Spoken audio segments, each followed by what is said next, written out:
ರಾಜಣ್ಣವರು ನಮ್ಮ ಮಂತ್ರಿಗಳು, ಪರಿಶಿಷ್ಟ ವರ್ಗದ ನಾಯಕರು.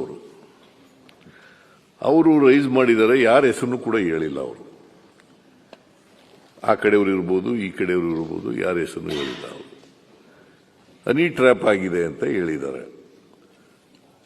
ಅದಕ್ಕೆ ನಮ್ಮ ಗೃಹ ಸಚಿವರು ಉತ್ತರ ಕೊಟ್ಟಿದ್ದಾರೆ. ಈಗಾಗಲೇ ಗೃಹ ಸಚಿವರು ಸದನದಲ್ಲಿದ್ದರು, ಅವರು ಉತ್ತರ ಕೊಟ್ಟಿದ್ದಾರೆ. ಈ ಬಗ್ಗೆ ಉನ್ನತ ಮಟ್ಟದ ತನಿಖೆಯನ್ನ ಮಾಡಿಸ್ತೇವೆ ಅಂತ ಹೇಳಿದ್ದಾರೆ.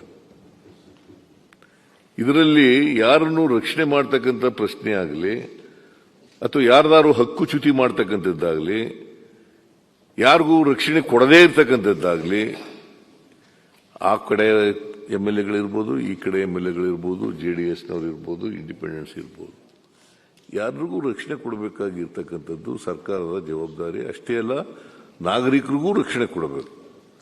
ಯಾರೇ ಕಾನೂನನ್ನ ಉಲ್ಲಂಘನೆ ಮಾಡಿದ್ರು ಕೂಡ ಅವರಿಗೆ ಶಿಕ್ಷೆ ಆಗಲೇಬೇಕು. ಕಾನೂನು ರೀತಿಯ ಕ್ರಮ ಆಗಲೇಬೇಕು. ಕಾನೂನು ರೀತಿ ಕ್ರಮ ತಗೊಳ್ಳಿಕ್ಕೆ ಪ್ರಯತ್ನವನ್ನು ಮಾಡ್ತೀವಿ. ನಂಬರ್ 1. ಈಗಾಗಲೇ ನಮ್ಮ ಡಾಕ್ಟರ್ ಪರಮೇಶ್ವರ್ ಅವರು ಉತ್ತರ ಕೊಟ್ಟಿದ್ದಾರೆ.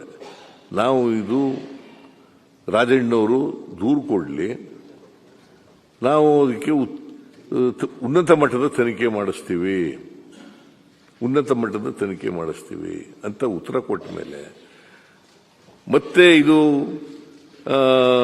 ಉದ್ಭವ ಆಗಬೇಕಾದಂಥ ಅಗತ್ಯ ಇಲ್ಲ. ಈ ಪ್ರಶ್ನೆ ಉದ್ಭವ ಆಗಬೇಕಾದಂಥ ಅಗತ್ಯ ಇಲ್ಲ. ಯಾರಿಗೂ ರಕ್ಷಣೆ ಮಾಡಲ್ಲ.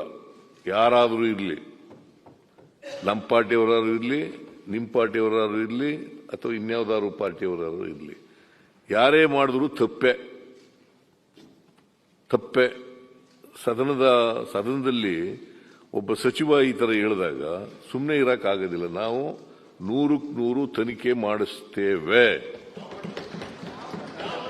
ಎಲ್ಲರಿಗೂ ರಕ್ಷಣೆ ಕೊಡ್ತಕ್ಕಂಥ ಜವಾಬ್ದಾರಿ ನಮ್ದು.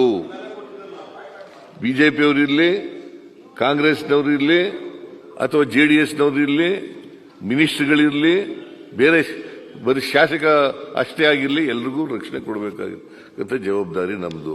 ಅದಕ್ಕೋಸ್ಕರ ರಕ್ಷಣೆ ಕೊಡ್ತೀವಿ. ನಂಬರ್ 1. ನಂಬರ್ 2, ಯಾರ ಹೆಸರು ಹೇಳಿಲ್ಲ. ಹೇಳಿದ್ರೆ ಕ್ರಮ ತಗೋಬಹುದಾಗಿತ್ತು. ಅವರು ಇಂಥ ಹೆಸರು ಹೇಳಿಲ್ಲ.